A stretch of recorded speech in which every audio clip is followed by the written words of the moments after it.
اضافی گندم کی درآمد میں ملوث افسران کے خلاف ایکشن، وزیراعظم کی 4 معطل افسران کے خلاف تحقیقات کی منظوری۔ فہد چودھری سے مزید جانیں گے۔ فہد بتائے گا کیا ایکشن لیا گیا ہے؟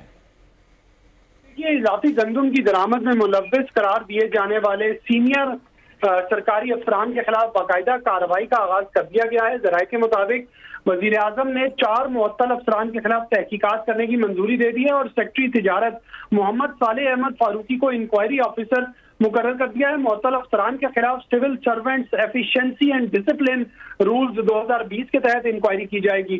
آپ کو یاد ہوگا کہ وزارت نیشنل فوڈ سیکیورٹی کے 4 افسران کو ذمہ دار قرار دے کر معطل کیا گیا تھا، جن میں D G plant protection Allah Ditta Abid, food security commissioner doctor Waseem شامل تھے، ویٹ کمشنر اور director D P P Sohail Shahzad بھی معطل کیے جانے والوں میں شامل تھے۔ جی فہد، بہت شکریہ آپ کا تفصیلات کے لیے۔ سبسکرائب کریں اور بیل دبائیں تاکہ کوئی خبر رہ نہ جائے۔